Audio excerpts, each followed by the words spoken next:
At isang maganda at pinagpalang gabi po sa ating lahat. Welcome to another live broadcast. Resa, noong nakaraang linggo ay nagdiwang ang aking alma mater ng ika-6 na po, no? 60th founding anniversary, and this is actually a 1 week na celebration mula June 16 and hanggang June 21st, last Saturday, na kung kailan nagkaroon ng napakalaking alumni homecoming. At gusto kong ikwento ko yan eh. Wow. Ikikwento ko sa ating What's Brewing. Ano po? At abangan niyo po yan sapagkat palagay ko lalo na baka may mga nanonood dito ng mga alumni, no, ng PLM. Ayan, samantala June 26 naman po ay World Drug Day or Anti-Drug Day. At ayon po sa United Nations, ang tema ngayong taon ay The Evidence is Clear, Invest in Prevention, Break the Cycle. Ayan, so ayon po sa Dangerous Drugs Board, ang mga drug addicts po sa ating bansa ay karaniwan nagsisimulang tumikim ng ipinagbabawal na gamot sa edad na 15 to 19 years old. Ako, napakaaga po, no? Paano po kaya natin matutulungan ang ating mga kabataan na makaiwas sa adiksyon? Abangan niyo pong ang magandang usapan na yan mamaya sa Espresso Cell. Ako, alam kong sagot yan eh. Para makaiwas ka, huwag kang magsimula. Oo. At dahil pasukan na naman, healthy meals for schools, no? At mga school kids, lalo na, ano, ang ating tatalakayin yan sa ating Health Talks. Don't miss this informative discussion. So we prepared good topics for you tonight. Stay with us for an hour of good talks. Ako po si Ressa Abante Yebra. At ako naman si Bishop Ruben Abante. Join us and let's have good talk over good coffee. Welcome to the Lighthouse Cafe.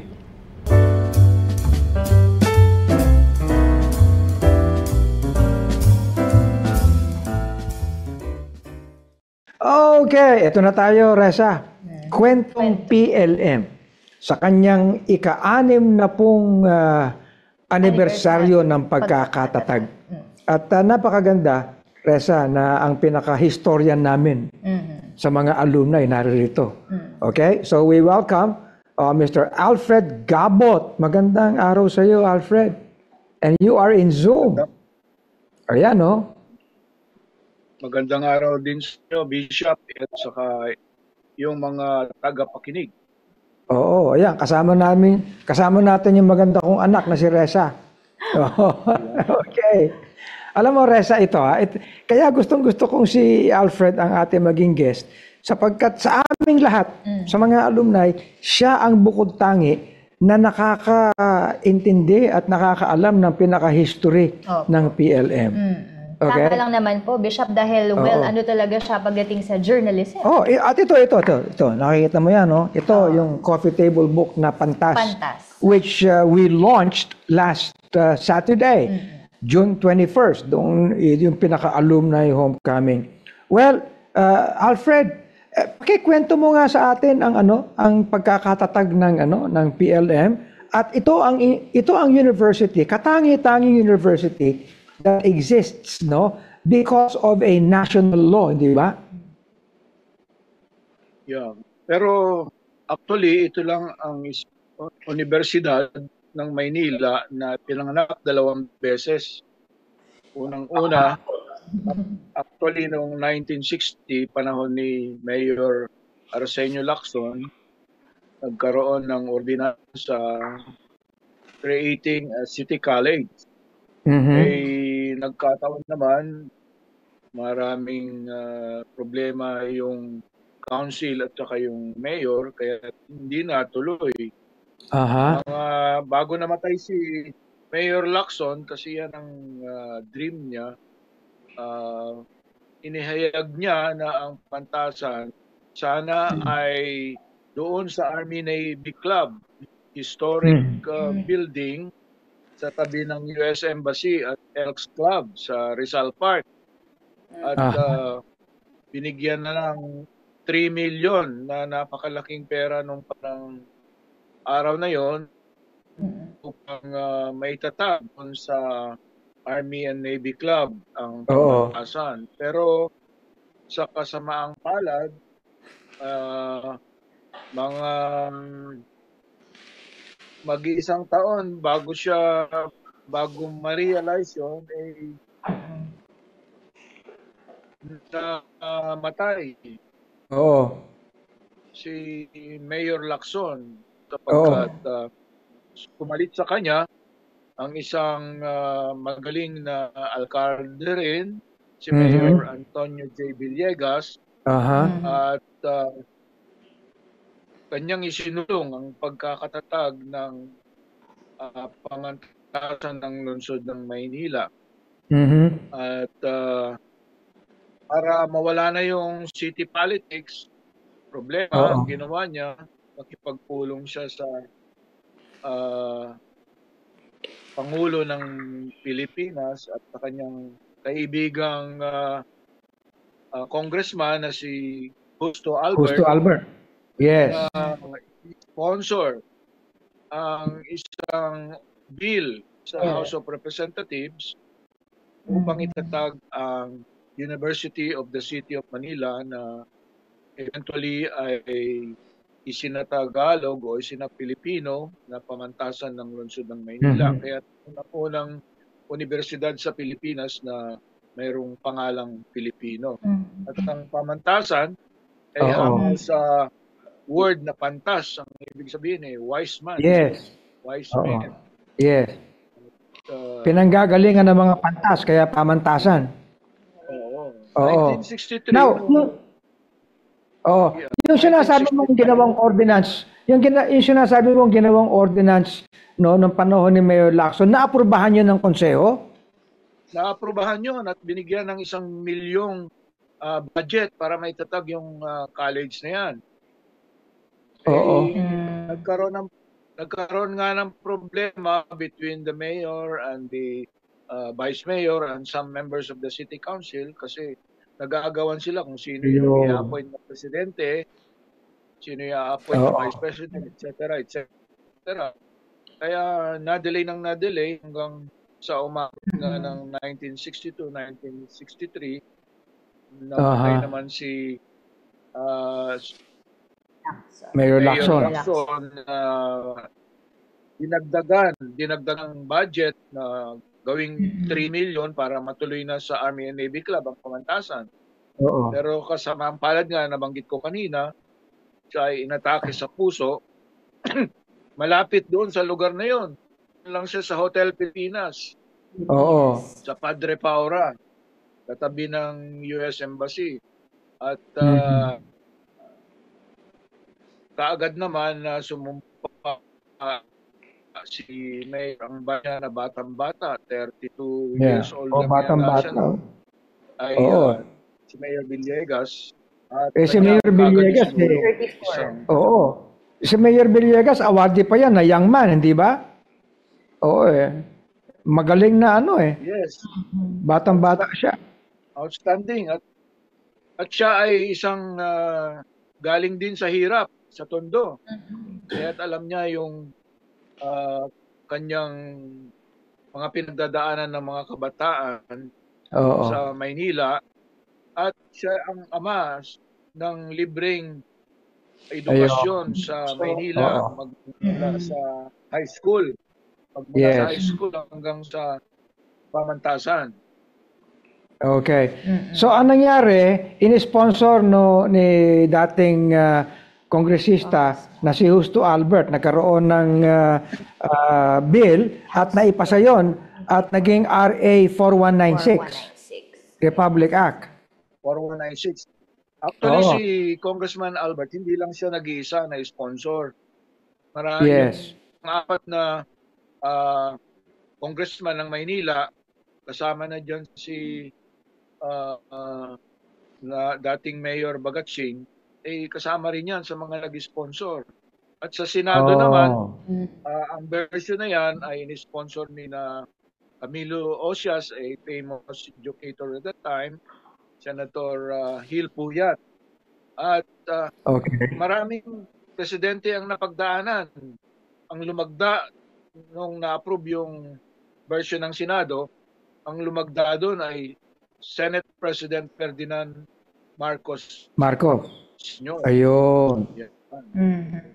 And finally, nung ito'y naaprobahan ng presidente, ang presidente ay si Presidente Macapagal. Macapagal na.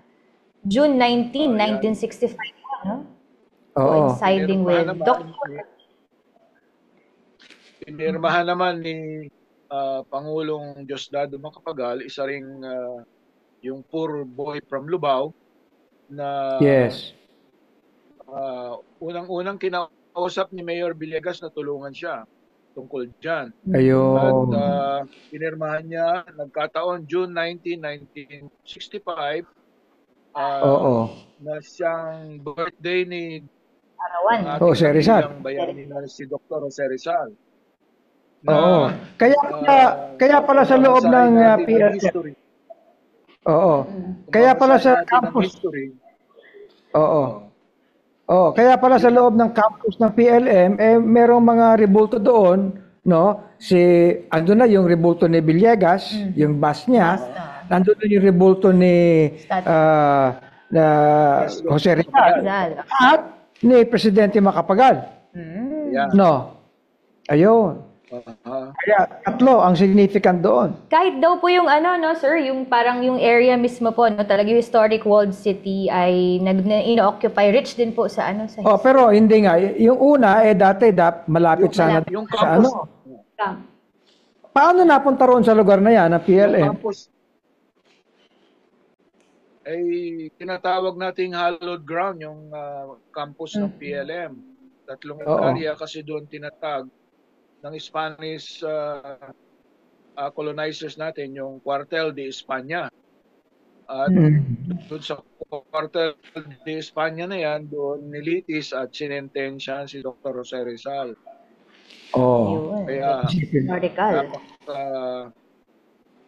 Kaya ang tawag doon sa hallowed ground. Yung PLM na yan ay site din ng at yung site na yan ay dating site din ng Colegio de San Ignacio na naproklamang Royal Pontifical University. Mas matanda pa sa UST. Mas matanda. Noong panahon ng UST, nandiyan din sa Intramuros. Oo. Kaya lang nawala yung university na yon dahil nasira ng earthquake. Kaya nung si Rizal ay naging bayani, galing sa Port Santiago, naglakad siya at dumaan pa doon sa hallowed ground na yan ng PLM papuntang Bagong Bayan. Oo.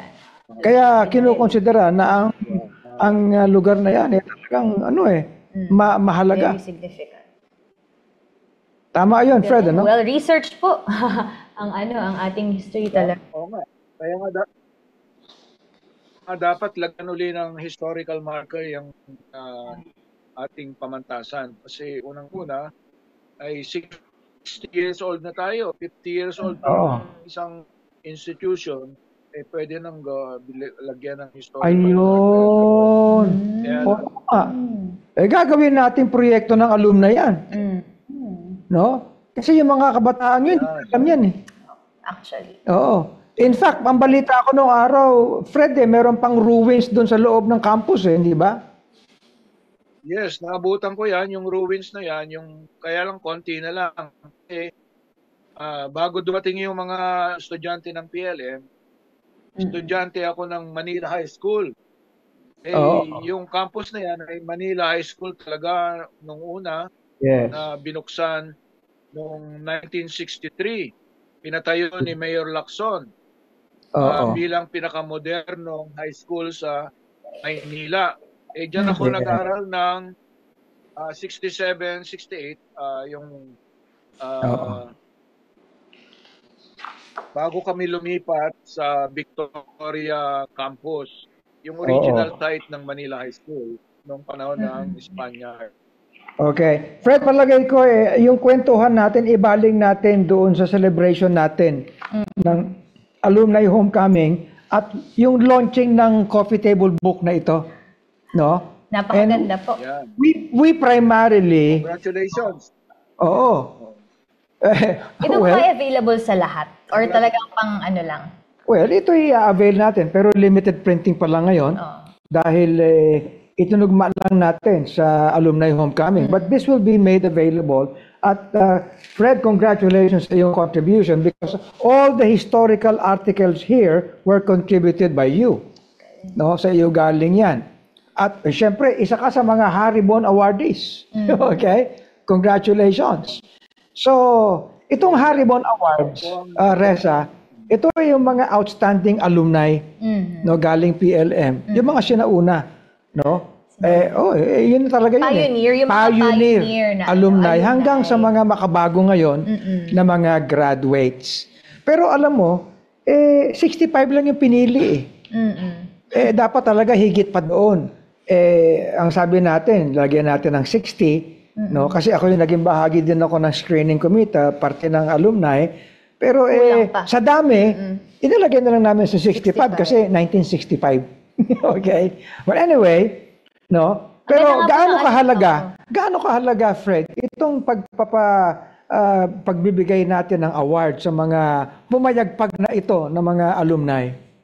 How significant is this to you? Unang-una, binabati ko kayo sa inyong pagpupursigi na mabigyan ng recognition ang mga magagaling na nagtapos sa pamantasan ng lungsod ng Maynila. At isa pa, yung pagbibigay ng Pioneer Medallion. Yes. Batch 1967 hanggang 1971, 5 batches yan. At kasi, sinasabi ko nga, nung una pa lang, ang pamantasan ay hindi maging pamantasan kung hindi dahil sa mga nagtiyaga.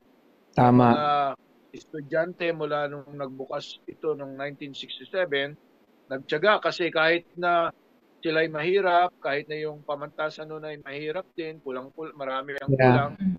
Pero nalagpasan nilang lahat yan, nagtiyaga sa sardinas at banana queue, na pagkain, kuminsan naglakad papunta sa eskwela at pauwi, nalagpasan namin lahat yan. At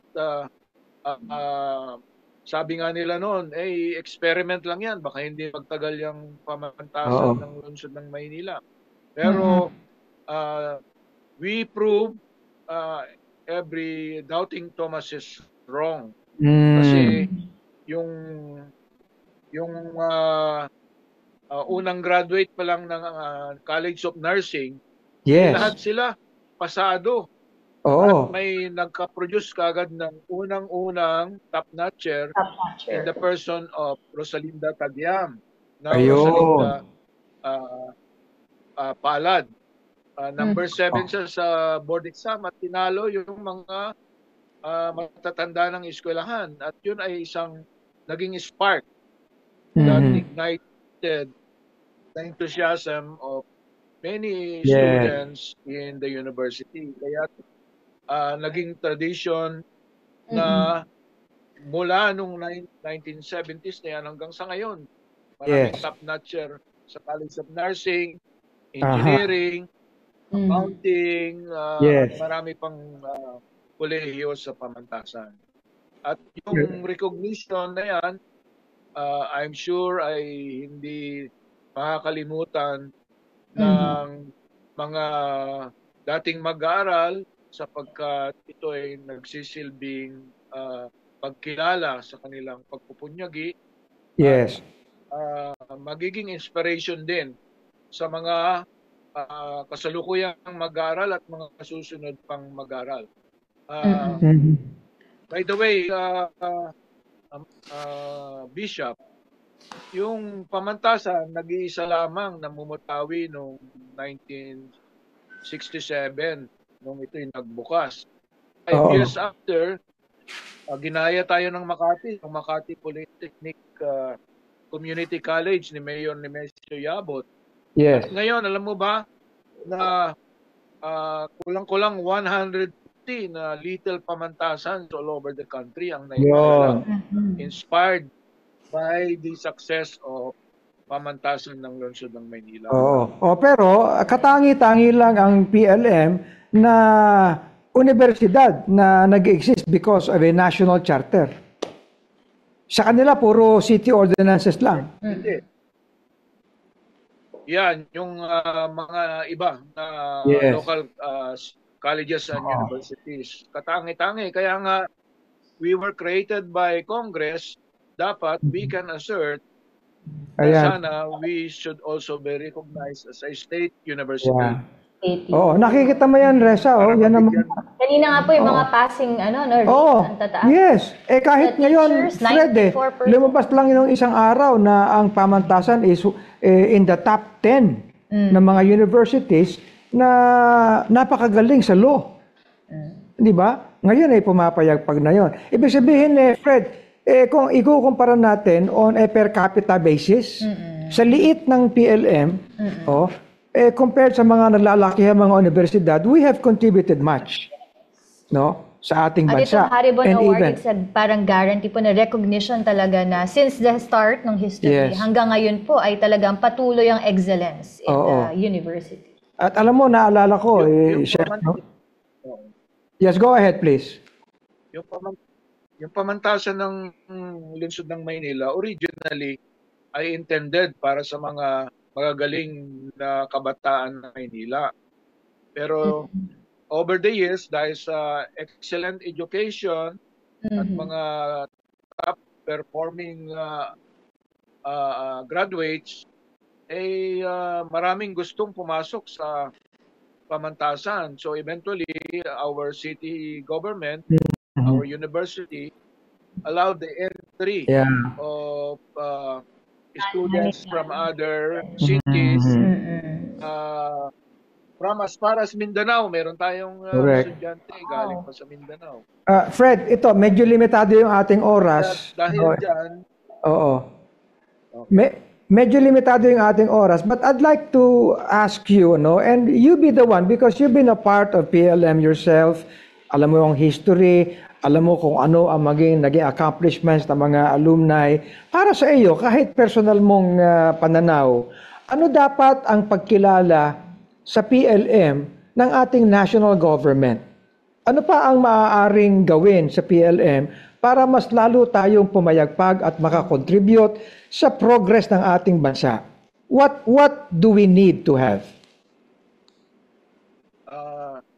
Mula nung ako'y naupo sa Board of Regents, in-advocate ko na nga yan na dapat sabihin natin sa national government, sa Kongreso, na we should be recognized as a state university dahil nga sa ating pamamayagpag bilang a university of excellence. At as a state university, therefore, bigyan din tayo ng ayuda, bigyan tayo ng funding katulad ng state colleges and universities, billion-billion ang mga binibigay sa kanila. Samantalang tayo, nagtitiis lang tayo sa 350 million at namos every year na subsidy from City Hall. Dapat umpisahan din ng city government na sabihin sa national government dahil siniserve natin not only the youth of Manila but all over the country, and we are under the watch or supervision of the Commission on Higher Education nowadays. Therefore, they should treat us both as a city university as well as a national university entitled to all the funding, support, and other benefits of a state university like like PUP, like Philippine Normal University, and TUP. Yan sa katabi natin sa may well, dapat. Very well said, Alfred. And coming from you, very respectable, and you've contributed much, sa ating bansa. Maraming salamat, Fred. I wish we had more time, but I think for now, itutuloy pa natin ito, sa mga susunod pang mga episodes natin. Well, wag po kayong aalis. Magbabalik po ang ating Lighthouse Cafe. Mga usaping in, mga paksang trending. Matala kayong may kabuluhan. Lifestyle at kultura ang sariling atin. Buhay Pinoy, pag-usapan natin dito sa Espresso Self.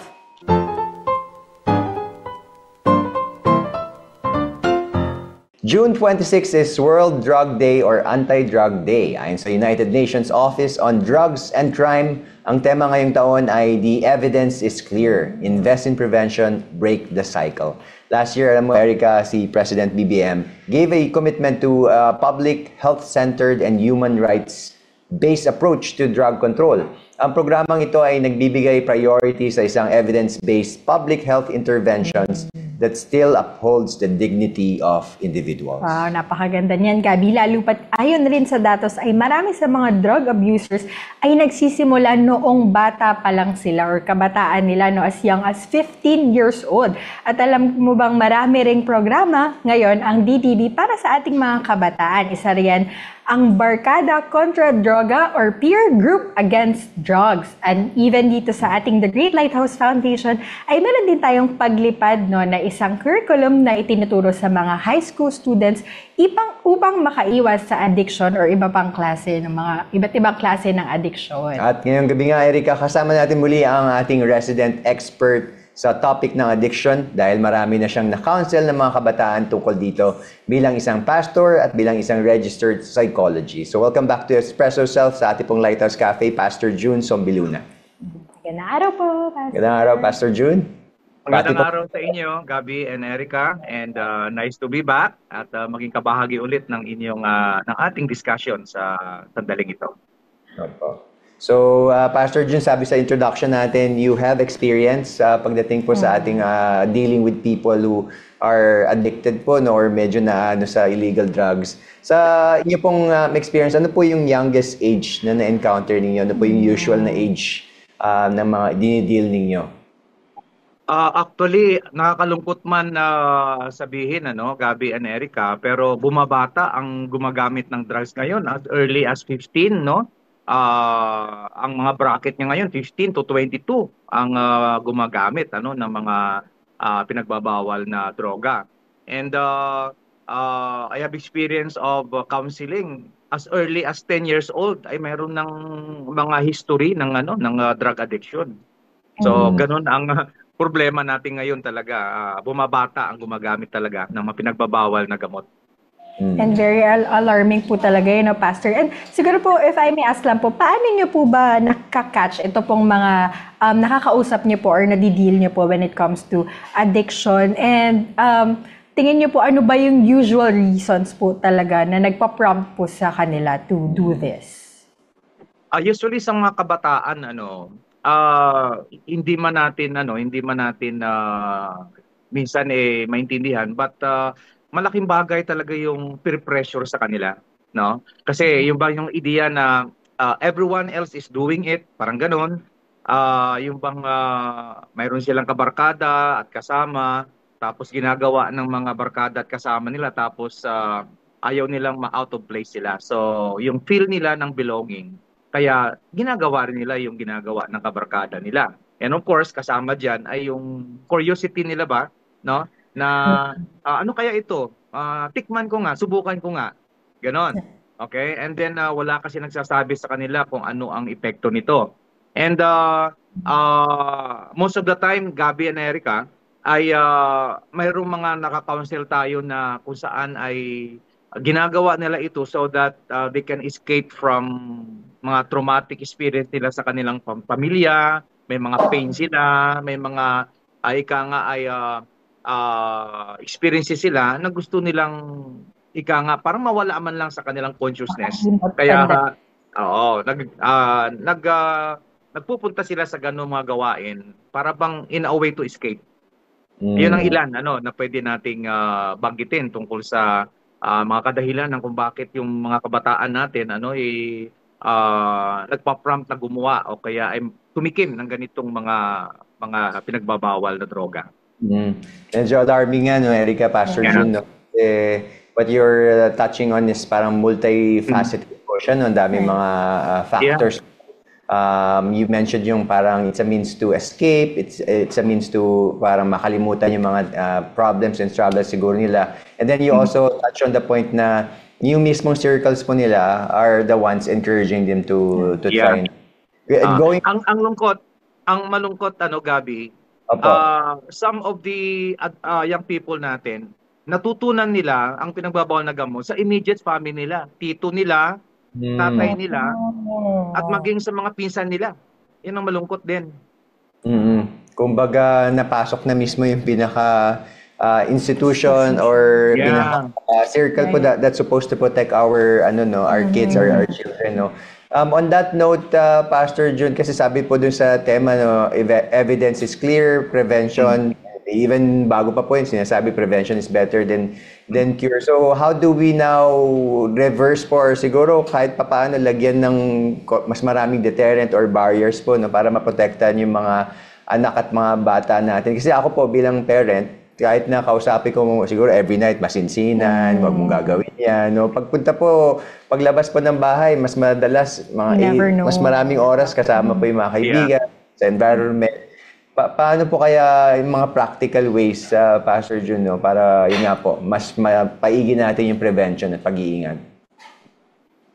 Siguro ang pinakamahalagang dapat na tutukan, to be the focus ng ating prevention ay talagang maaga pa lamang ma-educate na natin yung mga bata, no? Education talaga ang pinakasagot dito. Okay? Well, sabi nga sa Proverbs, train up a child in the way that should go, and when he is old, he will not depart from it. So mahalaga na maaga pa lamang natuturuan na yung mga bata. Kaya maganda po ang ginagawa ng ating Great Lighthouse Foundation na mayroon tayong ginagawa na paglipad so that itong mga kabataan natin, lalo na ngayon, ang tutok namin ngayon, yung senior high, magtuturo tayo sa paglipad sa kanila so that ma-imbibe sa kanila yung kasamaan na dulot nito. So, malaking factor pa rin, Gabi, talaga sa Erika, yung education.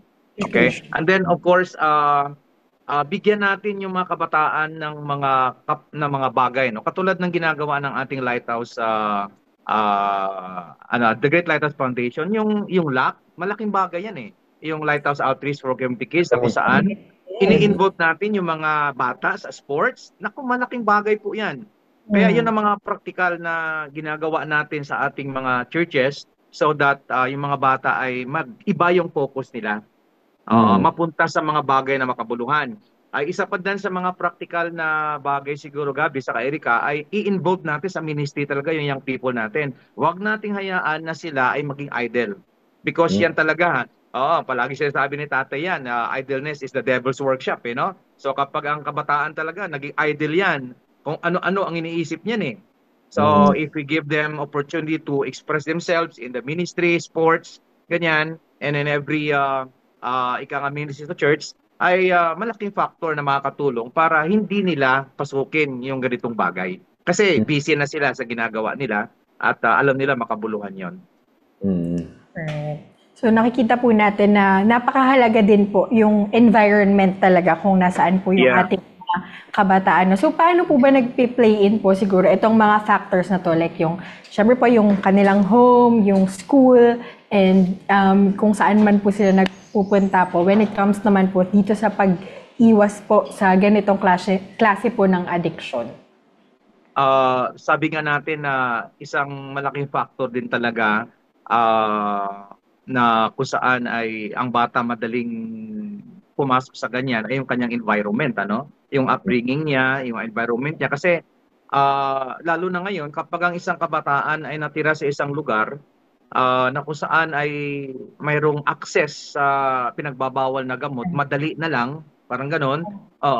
And then nakikita nila na halos lahat gumagawa na niyan, ginagawa na. So, parang napakadali na sa kanila na gawin. Kaya minsan ang ginagawa natin, ay of course ang environment hindi mo maalis yan. Kahit sa kamang punta may drugs naman talaga.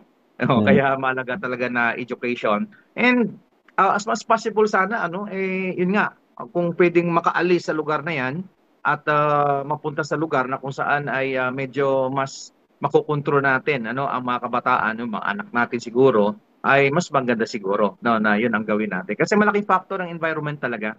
Kapag ang lugar kilala sa drugs yan, sigurado yan. Madaling ma-influensya ang mga kabataan dyan. Parang proactive na prevention.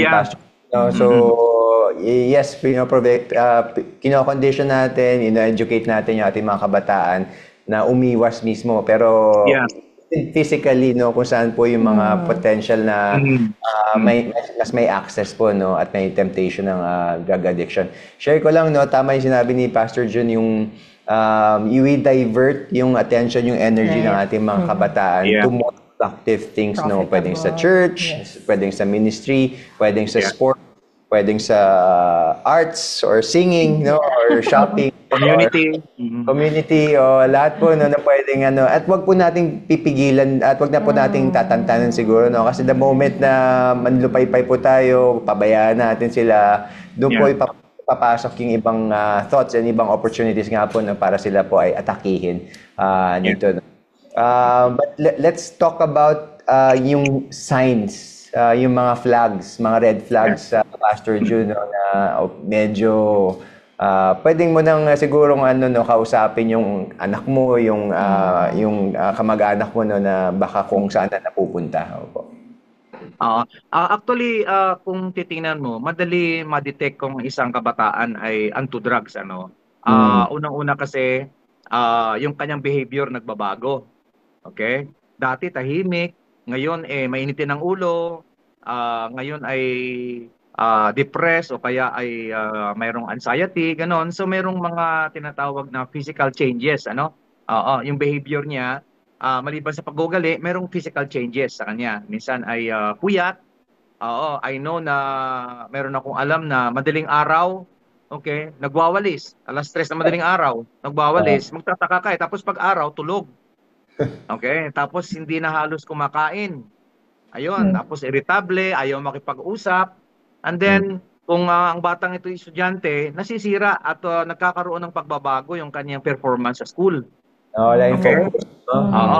Tapos, nagiging mahirap siyang pakitunguhan ng kanyang mga classmate at maging ng mga teachers. Palagi siyang siguro ilaman ng kanilang counseling o kaya ng kanilang counselor, pinapatawag. Or kung sa trabaho man yan, yung performance output niya nababawasan.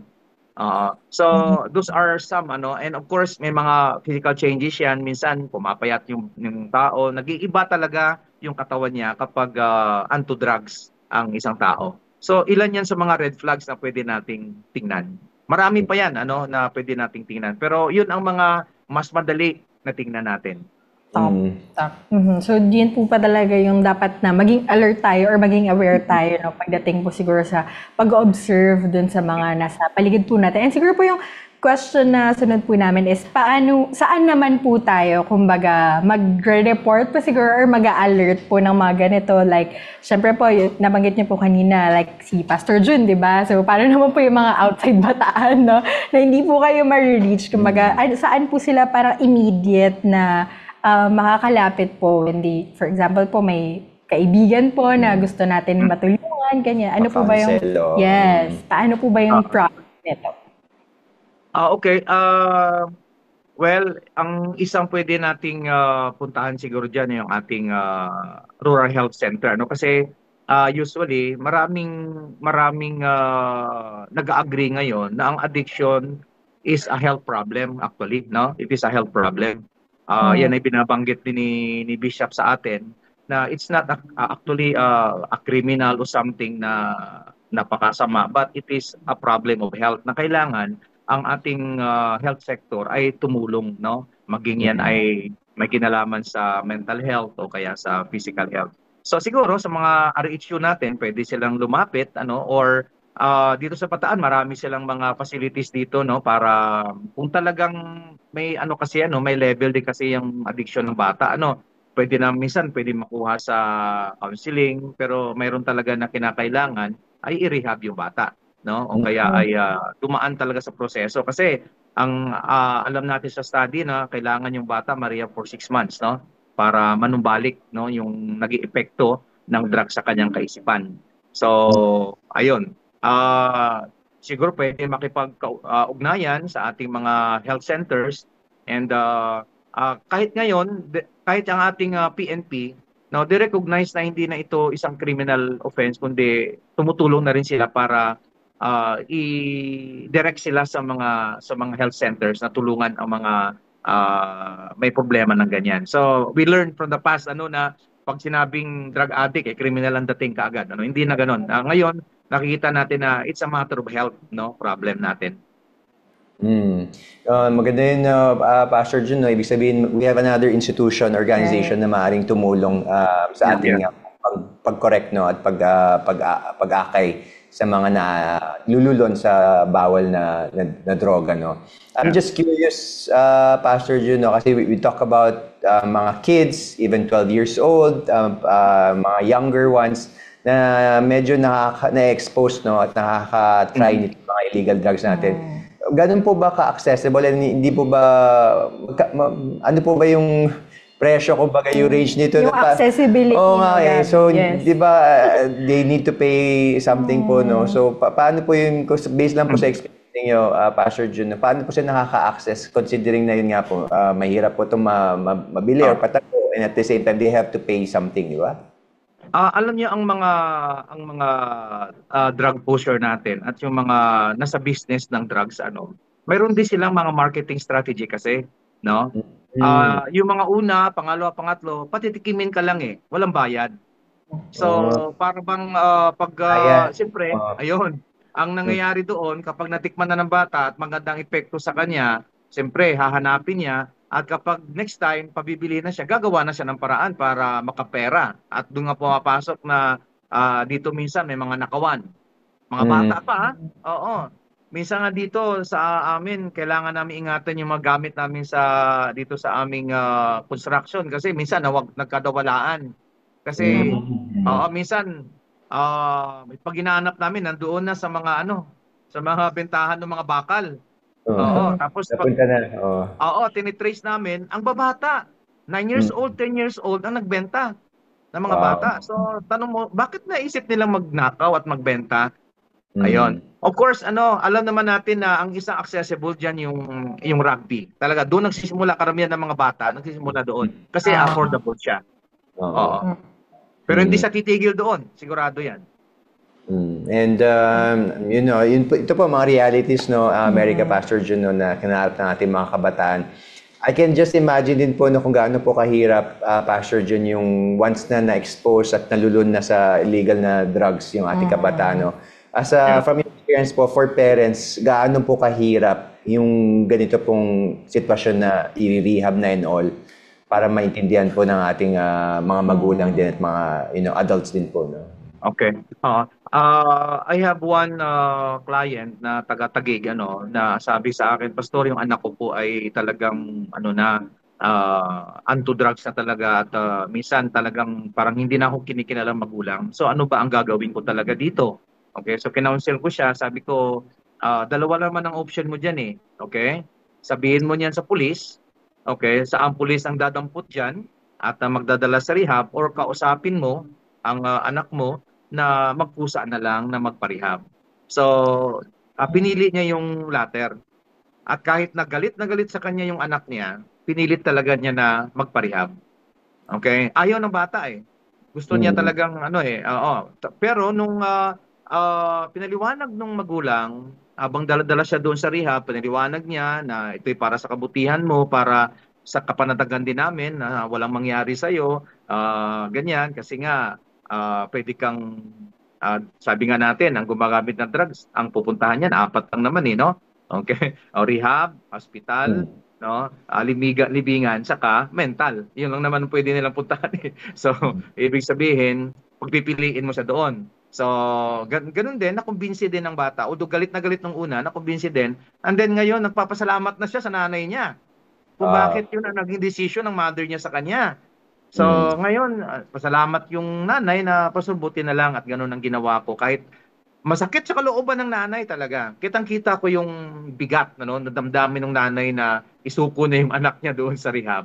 Kasi siyempre, traumatic yan sa magulang na masabi na ibang mga tao na, anak mo addict, gano'n. But kailangan niyang lunukin yon para lamang mapaayos yung buhay ng anak niya. So, ayun, yan ay nangyayari talaga. Amen. Opo. So, Gabi, nakita natin yung kahalagahan talaga ng education, no? Hindi lang awareness. And hindi lang dun sa mga kabataan natin, kundi pati yung mga nasa paligid, no? Katulad natin. Very tama yun. It's a clear, it's a present and danger, no, na that's only getting stronger and that's only getting actually worse po, no. So maraming salamat po, Pastor June, sa lahat po ng inyong paggabay at information na ibinigay sa amin. Makakatulong po ito. At ngayon po, ituloy pa rin po ang ating discussion tungkol sa safety ng ating mga kids. Dadako naman po tayo sa healthy meals for school kids sa ating pong Health Talks.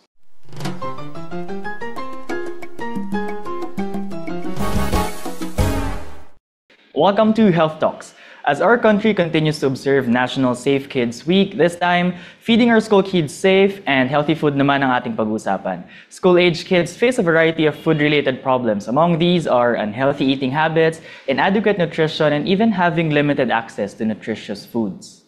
Yeah, tama Harvey, no? At dagdag challenge pa yan ang pagiging picky eaters ng ating mga kabataan at marami sa kabataan ngayon, and even yung unhealthy food marketing. Kaya kitang-kita naman natin na maraming bata and even toddlers start eating junk and fast food or not very nutritionally adequate foods at a very early age. So tonight, yun ang ating pag-uusapan, lalo pat balik pasukan na ang ating mga kabataan.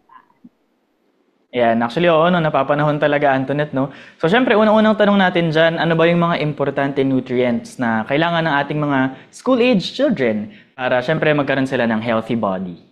Yan. So, siguro before we dive in sa mga specific nutrients na kailangan ng school-age children, gusto ko lang i-share yung mga mga statistics na nakita ko related to nutrition sa ating ng school-age children natin dito sa Pinas.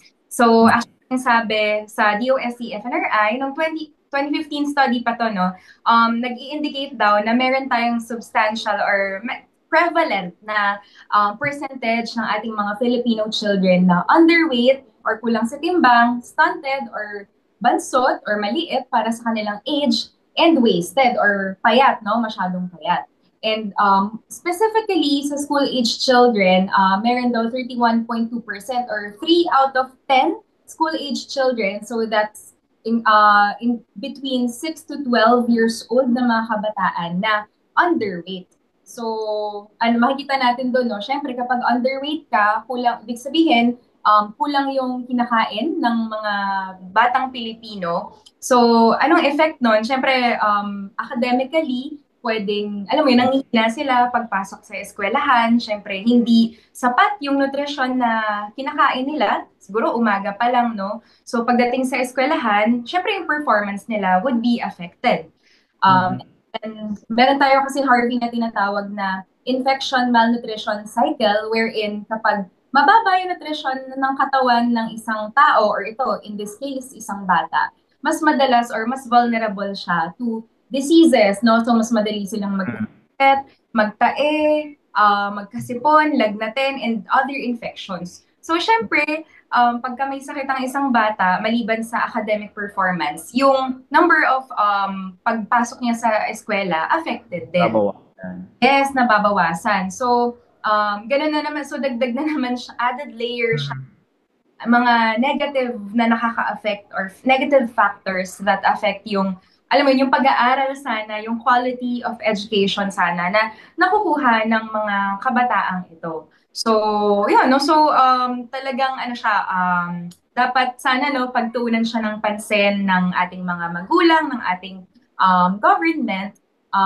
yun, no? Pero, yun nga, magkakasama, maraming factors affecting it. So, ano-ano ba yung mga specific nutrients na kailangan ng ating school-age children? So, ito naman ay ayon sa ating Philippine Dietary Reference Intake. So, siguro lagi ko itong binabanggit kapag kami nagka-counseling ako na when you look at the labels sa mga food, mga, alam mo yun, yung mga snacks or yung may mga bread, ganyan, pwede nating gawing reference itong PDRI or Philippine Dietary Reference Intake para sa, kung kunyari, anong edad mo? Kunyari ako ay may anak na school children, ito yung nutrients na pwede kong pagtuunan ng pansin na dapat ito mataas to. So ano-ano ba tong mga to, no? So syempre, protein. So napakahalaga niya para sa mga bata dahil ano to, no? Age to ng growth din, no? Nung accelerated growth ng mga bata. So protein, sana mataas. Of course, para rin sa immune function ang protein. Hindi lang vitamin C, Harvey, ang mahalaga for immunity. Dapat protein, no? Ay very helpful to boost our immunity. Ganun na rin, syempre calcium. Kasi kung titignan mo, ito yung age before mag-teenager or mag-puberty ang mga kabataan. So definitely, kailangan ng ating katawan, ng katawan nila, ng calcium para syempre masupport yung growth, yung pag-build ng stronger bones, no?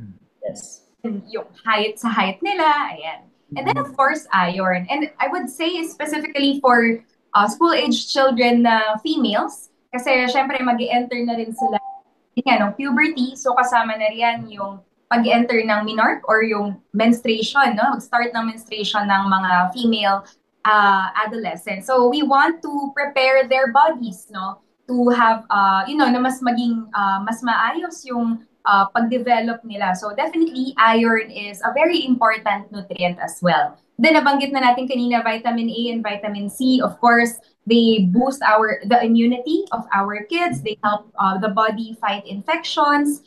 And ganoon na rin, kasama na rin dyan ang iodine, no? For I think meron tayong naging guest a few weeks back, no, na napakahalaga ng iodine for brain development, no? And added to that, syempre marami na akong nutrients na nabanggit. Pero huwag nating kalilimutan, no, ang fiber. So definitely fiber, especially found sa mga gulay natin, sa mga prutas natin, napakahalaga din for healthier na digestion. So medyo marami siya, no, Harvey, but hindi kasi isang nutrient lang ang makakapagbigay ng magandang kalusugan sa ating mga pangatawan, and especially for our kids. It's spectrum siya ng nutrients na kailangan natin. Tama. Alam mo, syempre, of course, yung mga Filipino children o yung mga estudyante, mas madali sa kanila mas madaling bilhin or mas accessible, lalo na sa mga schools, yung mga tinatawag nating junk food o mga snacks na to.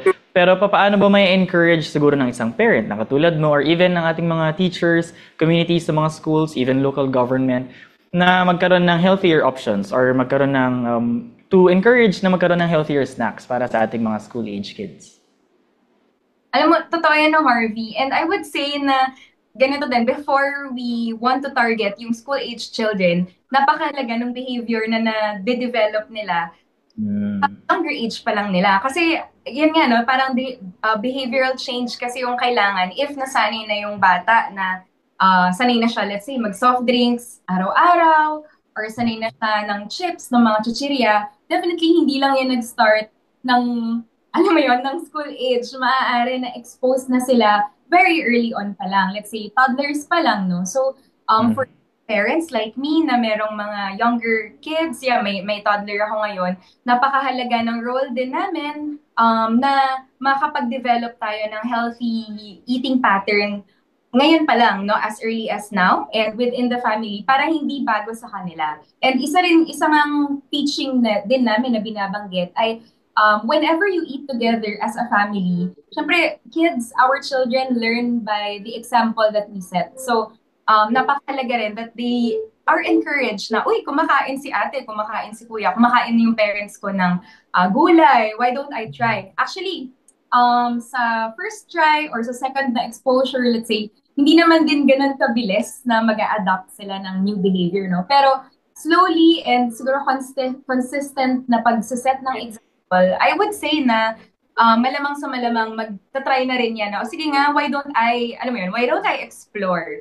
And meron din ako nabasa na pwede nyo ring iset. Siguro kung meron na kayong school-age child, nakakausap mo na yan, pwede nyong iset na, why don't we try one new vegetable siguro per week? Parang ganun, no? So parang slow steps, para mga little small steps lang, pero at least, no, na-expose na sila sa iba't ibang klase ng pagkain. Kasi again, as I mentioned kanina, walang iisang pagkain, walang isang nutrient na makapagbigay ng complete health or complete nutritional status sa ating mga katawan, sa ating kids. It should be diverse, as I always share. It should be may diversity, and always, syempre, may moderation. In moderation pa din.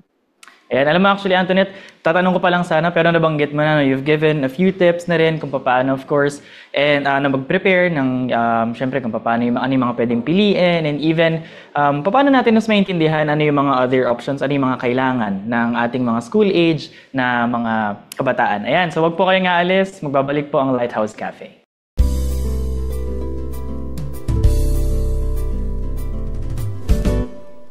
Welcome to Hebrews. Ito po ang ating segment sa ating Lighthouse Cafe na naglalayo na bigyang daan sa ating buhay ang mga ilang napakagandang prinsipyo o katotohanan at mga katuruan mula sa salita ng Diyos. Pinag-uusapan po natin sa ating mga segments ngayong gabing ito ang tungkol sa mga binibigyan ng mga parangal, mga awards, mga pagkilala at mga recognition. Alam niyo po, kailangan natin yan sa ating buhay.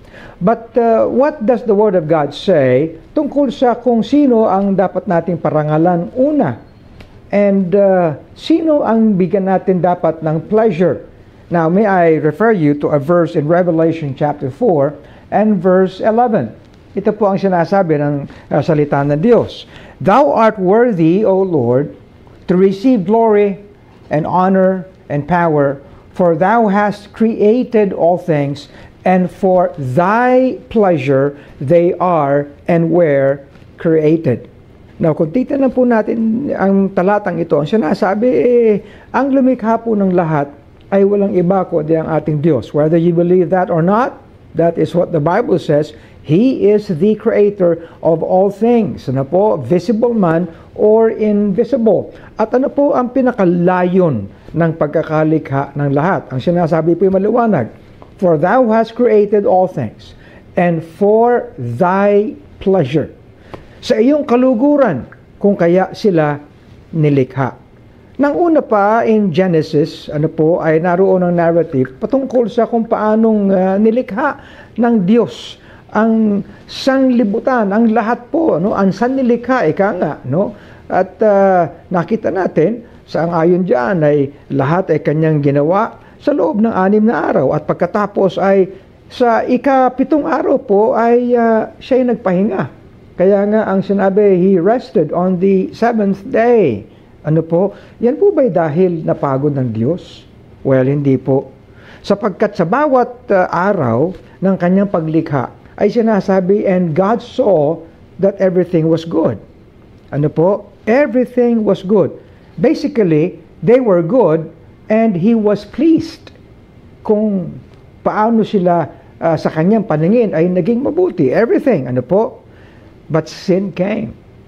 Kung kaya ang lahat ay nagkaroon ng chaos, ang lahat ay nagkaroon ng deterioration dahil po sa kasalanan. Kahit ang tao ay nilikha ng mayroong kaniyang katuwiran at kabanalan, subalit dahil sa kasalanan, ang tao ay nagkaroon ng kamatayan at korupsyon. Okay? But then the Lord Jesus Christ came. At anong ginawa ng Panginoon? Kanya pong inako ang pagkakasala at kanyang binayaran ng lahat ng dapat bayaran sangayon sa demand ng justice ng ating Panginoon.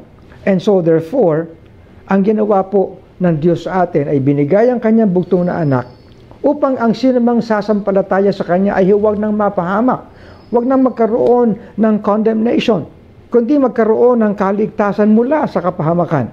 And that by Jesus Christ. So that by Jesus Christ, maibalik po ang dapat nating pagpapakita at pagbubuhay ng kung ano ang nakalulugod po sa ating Panginoon. At sinasabi po ng banal na kasulatan na ang lahat na kay Kristo ay His very creation.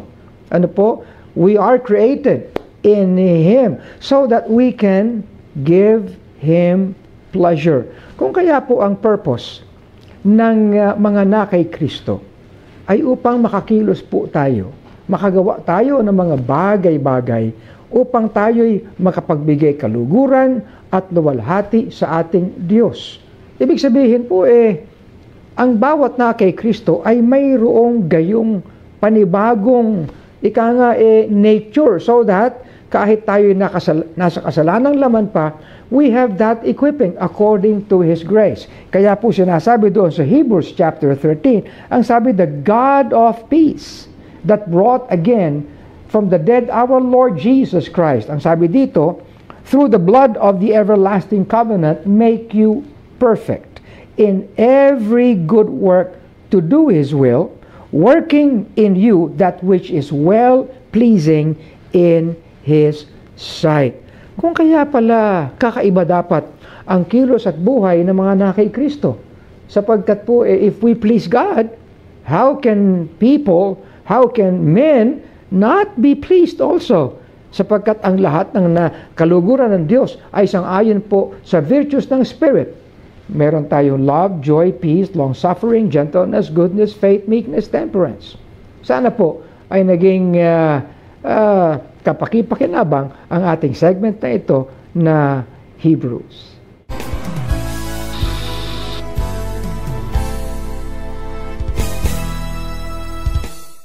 And once more, we come to the point in our program when we say, maraming salamat po sa inyong pagtangkilik at pakikibahagi sa ating mga naging usapin sa programang ito. At salamat din po sa aming mga naging guests for this evening. You can rewatch and share our episodes from our Facebook page and YouTube channels. Just look for Lighthouse BBC, Great Commission TV, or GCTV Asia. Make sure to like and subscribe. At para rin po sa mga on-the-go, meron po tayong Spotify or podcast sa Spotify. Hanapin nyo lamang ang Lighthouse Cafe and you can listen to our episodes anywhere you are. At shoutout din po sa ating faithful na tech and food team. Di po magiging possible ang ating weekly live broadcast without this team. Si Sir Edwin Ballesteros, Rina Abante, Jed Gamboa, EJ Abante, ELC, Jeff Alvarado, Leo Alpaz, Kuya Japs Dominguez, Chris Fortes, si Ninang Emily Ballesteros, Ate Daisy Cu, Ate Maluin Norino, and si Jabez Gamboa. At gusto rin po naming pasalamatan ang aming mga ministry partners. Nandiyan po ang Four Gospels Catering Services, Hub 105 at ang Haircutters Republic na may branch po sila sa Q Plaza Mall, Cainta, Rizal. And so join us again next week, Monday night, same time, 8:30 p.m. for another live broadcast po ng ating Lighthouse Cafe, where good talks happen.